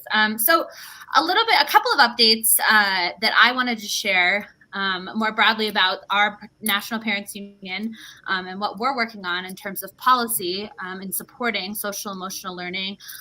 There's really two components. The first is that I just want to uplift that in our latest National Parents Union poll that we conducted in June of over 1,000 parents across the country, we saw broad support for supporting student mental health in a bipartisan way, which is really important. 59% of Republicans surveyed and 63% of Democrats said that policymakers need to focus on improving mental health supports in our schools as one of their top 4 priorities. And so we know this is really important. It's been important through our consistent polling, which we've done over the past 33 months. And we hear from families that they want to see policy changes. They want to see action. And so we've been really lucky to partner with CASEL, which is a leading expert in this work, to draft legislation alongside leaders like the guest that's coming on here in a second, Representative Tyler in Massachusetts, to enhance social emotional learning support and trauma-informed training for teachers across the country. And so I'm really grateful for leaders like Representative Tyler, who are really leading the way in improving social emotional learning supports for our schools, because we know that overall, it's a good investment in our kids. Social emotional supports that have the 5 core competencies that our panelists mentioned earlier, which are self-awareness, self-management, social awareness, relationship skills, and responsible decision-making, actually increase academic performance when you have those 5 skill sets by 11 percentile points. So a measurable difference in academic performance, which we all know our students desperately need across the country as they continue to need learning acceleration. And so we know that social emotional learning is an investment worth making because it also, in addition to making students more well and whole as people, it also is good for their academics. And it's good for the economy. For every $1 that's invested in social emotional learning programs across the country, it results in about an $11 return on investment. So we know that it works. We know that it's helpful to our society overall. And right now, social emotional learning is definitely under fire in our federal government. And so on July 14th, right before breaking for summer, the House of Representatives Committee on Labor, Health, and Human Services passed an appropriations bill that made major cuts to social emotional learning grants across the country. In addition to making these cuts, they also made very, very dramatic cuts to Title I schools and significantly reduced K-12 education funding overall. But they completely eliminated funding for social emotional learning grants that are within the Education and Innovation Research Grant Program. And so this is something that's unprecedented. In the past, Congress has always supported bipartisan language in the Labor and Health and Human Services bill regarding social emotional learning grants. They allow states like New Mexico to create mentor programs and support students who may be struggling. And so it's really an important program worth supporting. It's always had bipartisan support in the past. However, this year, they saw unprecedented cuts. And so it's really important if you're thinking about a call to action at a federal level to call your senator and tell them to include social emotional learning grants in their appropriations bill in 2024. That's the first thing you can do. And then second of all, there's really great state legislation that exists across the country. And Massachusetts, I would argue, is really leading the way. And Rep. Tyler is an incredible leader in this work. And so want to give her credit for introducing a bill in Massachusetts that is H593. This bill would initiate important advancements in trauma-informed training for school staff, all school staff, bus drivers, anyone that comes in contact with a student during the day would receive these trainings. In addition to that, it also provides schools the resources to adequately teach social emotional learning in school using those five competencies that I mentioned earlier. Okay, listen. Policy is how we really make change. Now, I got to shout out Tim because he gave a beautiful superhuman analogy and a formula. Organizing plus advocacy plus policy. That's what makes NPU different, but that's also what makes us effective. So parents oftentimes are shy about policy. It can be overwhelming, but we're here to support that. Students can also be engaged in policy. There's a lot to learn, but if we don't start with the education around policy, which we just heard a little bit about, and we don't connect that with the organizing piece and also how parents and students can start lifting their voice to change these things, then we'll be stuck. But if you join this phenomenal organization that I believe Ariel and Shirley and so many phenomenal people that I know who are advocates and parents in this space, it's called the National Parents Union. I hear that they have some phenomenal things happening around policy, around organizing. I think Ariel just spoke to that. So make sure you guys get connected. Now, Representative Tyler Bombshell, amazing advocate in this space, the work that has been done. Now, I don't want y'all to faint when we bring on this amazing person from her staff, because unfortunately, Representative Tyler isn't going to be able to speak to her work, but she has someone from her team who has helped support this work, who knows the ins and outs. We'll let him introduce himself and also give words from her at this time. Good evening, everybody. I'm happy to be here on the National Parents Union Town Hall, and I'm happy to be here to support Representative Tyler. And I'm very, very honored to be able to work with her and to just share some of the things that she's done and the thing that she's currently doing to help out the students and families in Massachusetts. And also, she's a state rep in Roxbury as well, Roxbury, Massachusetts. So just give a shout out to Roxbury. Well, first off, I start off by saying that a couple years before I was on her team, while I was actually still a student, she passed the Student Opportunity Act, which gave a direct help to charter school students from a state level and holding people from the state level accountable. And accountability, and I feel like this is one of the things that's been coming up in the conversation tonight, was that's one of the number one things is accountability, by holding the state reps accountable, by holding your city councilmen and councilwomen accountable, because these are the people that are being put in place to bring that policy on, like Jason was talking about, that policy. And that's one of the number one things that Rep. Tyler is a big advocate and component of, is to push policy for education and to push policy for people that are impoverished, many people are in Roxbury. Another thing that she's currently doing is we're working with a organization called Student Pathways that directly helps students that are inside of schools, high schools, middle schools, and that's going to help them before and after when they leave school and bring them on to the next generation and into the next new world, whether it's going into college, jobs, or whatever field that they want to partake in. That's one of the main things that we're trying to get put forth in every school in Massachusetts as well, too. So I just wanted to start off by saying that. I love that. I'm glad you gave that context, because you all are in the East region. Now, we want to see this nationally everywhere. We want it on the West Coast too, but you guys are in the East region, so I want to make sure we connect some of the East region advocates that are tuned in tonight to really get connected to this. If you're from the West Coast, please make sure you get connected as well. We know it's a whole new world out in the wild, wild west, but a lot of the same challenges. So we definitely want to collaborate. I'll pass the mic to Shirley to get into one of the questions for this segment, and then I'll do a follow-up. Yeah, so I just wanted to ask, what do parents need to know about supporting SEL policies locally or nationally?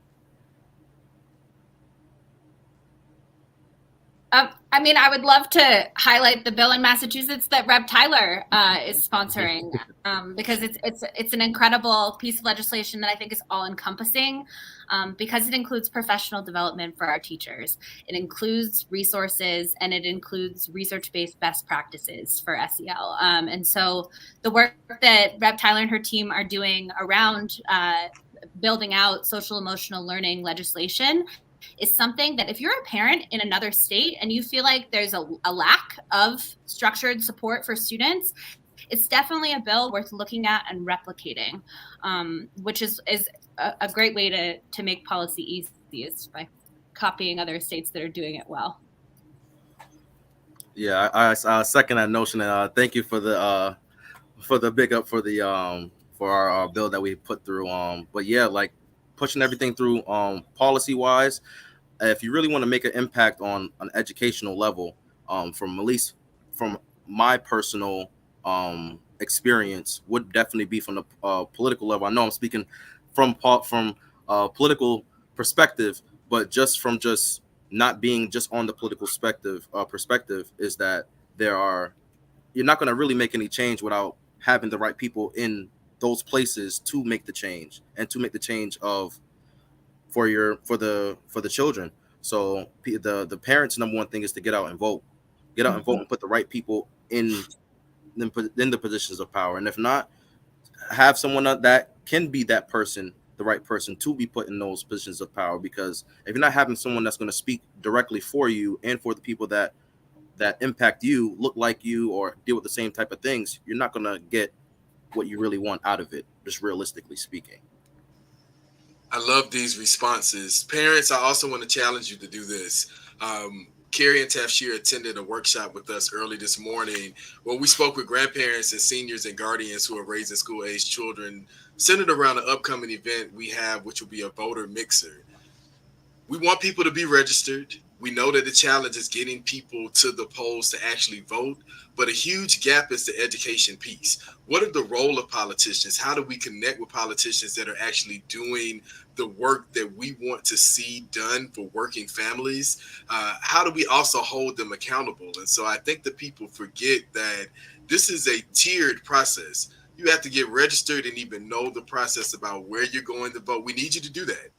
But then we also need you to research and study the candidates. Who are these people that are in office? And then when the roads are torn up, the schools are underfunded, and the youth programs are not in place any longer, everybody is baffled.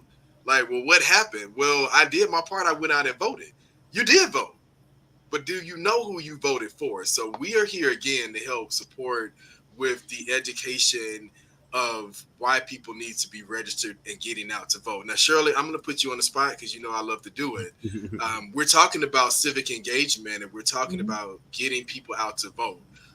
But we also have to recognize there is a huge cultural and literacy gap that is also preventing a lot of people from being engaged. Is there anything that you want to highlight around some of the barriers that families who don't know how to get connected to their elected officials, or there are language barriers in place? What are things that need to be highlighted around that? Well, material needs to definitely be always available in several languages. Sometimes that's overlooked, and I'm always the one in the room that has to be like, hey, so it's just going to be translated. You don't know how many rooms I've been in that I've had to bring that up because it just gets overlooked, unfortunately. So material definitely needs to be translated.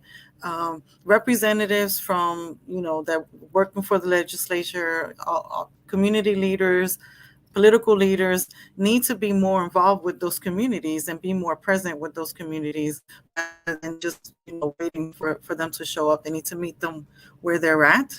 They need to definitely be consistent in how you engage with those communities, and make sure that there's people on your team that look like those communities, that represent those communities, so that there can always be engagement, not only when you're campaigning, but whenever an issue should arise and a parent or a community member needs to reach out to their political leader, that there's someone on staff that can speak to them. That can go a long way to breaking down those barriers, language barriers, community barriers, cultural barriers as well. Thank you, Shirley, for highlighting that, because again, a lot of times in the conversation, we forget that people are in different places. There are so many barriers that are preventing people from actually being engaged who want to be engaged. So again, this has been a phenomenal resource. We're getting ready to come to the end of our policy corner, but we have a call to action. Of course, we want you all to get connected and join the National Parents Union. We are supporting legislation that we have heard that Representative Tyler is doing some phenomenal things, and we want to make sure this is replicated in other states. So for those who are in Philly and Arkansas, I saw Georgia, I saw Alabama, South Carolina, Texas. I'm seeing all of the different places. I saw somebody from Nebraska who checked in, and I was shocked about that. We love Nebraska, but I was very shocked that somebody from Nebraska is connected to this conversation. Utah, Ohio, so many states that are represented on the town hall this evening. Our call to action is very simple. We know that policies help to really ensure that the funding, the protections for our educators, our teachers, our parents, our students are in place. We need to get you activated. In order to get activated, you got to be connected. Now, remember, when you are going to do something that is great, sometimes you do go alone, but a lot of times you have to be effective in getting something done. You need people to help you get there along the way. NPU is that bridge to helping you get there. So make sure you visit our website. We are advocating for SEL bills that are similar or very much adjacent to what we've heard in the policy corner this evening. And again, once you become a member of NPU, you get access to our amazing parent power team, our amazing organizing and partnership team that Shirley and I are with. So grassroots organizers that need support around voting or civic engagement, we're here. But also this amazing policy corner. Now, I have a call coming in. Give me 1 second. And it is a reminder. If you live in the United States, there is something amazing, and I'm glad I got this call to get this checked. There is something amazing that I have to share with you guys, and I know that our Policy Corner presenters are going to be excited about this. There's this phenomenal organization, again, it's called the National Parents Union, and there is an Every Family Votes campaign.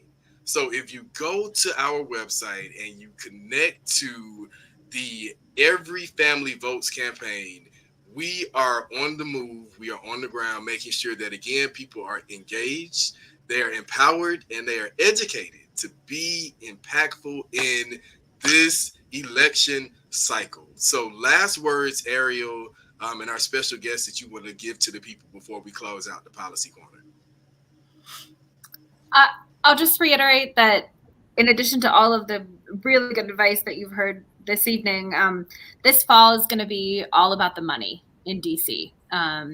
Congress has a ton of appropriations bills that they're going to be having a lot of debates about. And what stands out and what will be prioritized is things that they hear about. And so really encourage you, as Jason said, to get involved with the National Parents Union as we have a established and present voice on Capitol Hill, and will be advocating for social emotional learning grants through the EIR program. Additionally, we'll be continuing to advocate for increased funding for Title I schools, SNAP benefits, the child tax credit. It's going to be a big conversation. That's going to be a tense one about money this fall, and I hope that you'll all join us in that.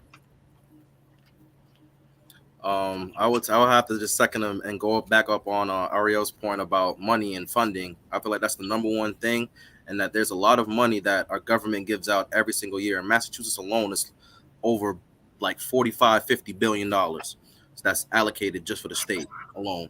So there's money that's out there. That's money that can be given to these organizations, especially the National Parents Union and these schools.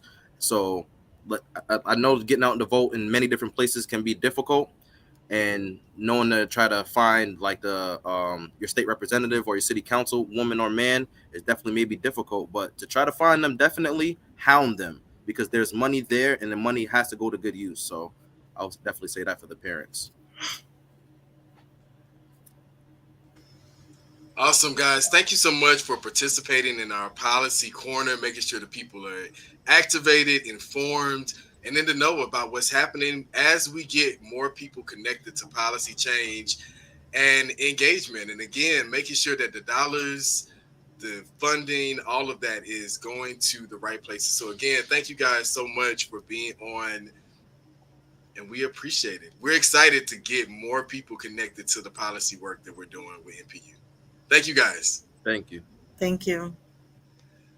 All right, Shirley, we are at the end of the conversation. Any last words before we get ready to close out?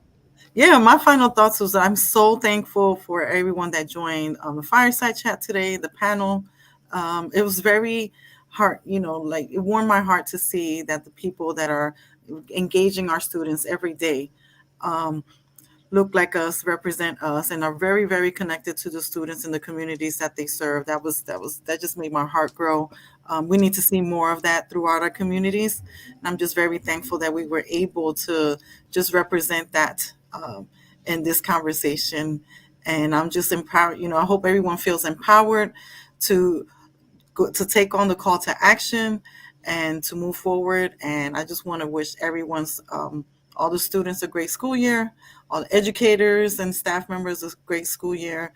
And I know Jason is going to remind you to join National Parents Union, but for sure, make sure you join the National Parents Union so that we have parents at the table as well, so that you're not alone in this fight for education for your students.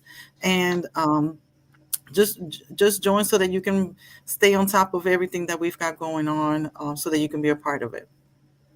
Awesome. Listen, guys, we already know that you're going to be connected to NPU, but I do have a major announcement to give to you guys right now.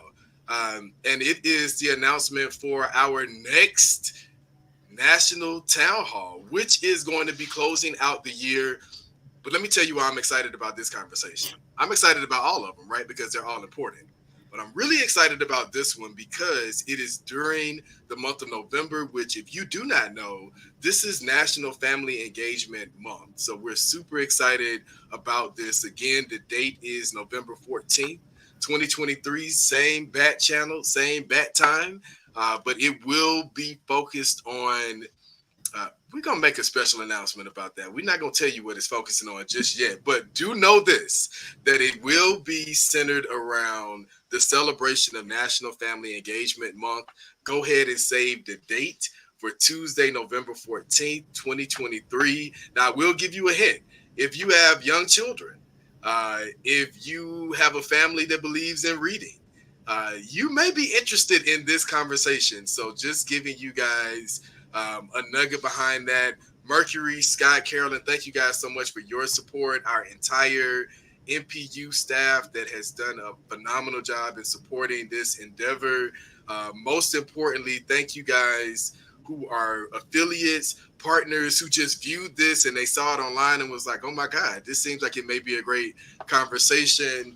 Shirley, who is always a joy and, just phenomenal person to do this work with. Thank you for adding in all of the extra context that I added in outside of the well-written script from 3 months ago that I know you studied and were like, now he asked me something and this was not on this thing. I'm learning, Jason. I appreciate the challenge, and you are a great leader, and I'll take it. I love it. Listen, guys, we love you all. Thank you so much. It is almost 8:30. If you haven't eaten dinner, if you haven't gotten the kids to bed, if you haven't had a moment to breathe, go do that now. But thank you for all of the people who registered and stayed on to the end. Peace and love, everybody. Thank you so much. Join NPU.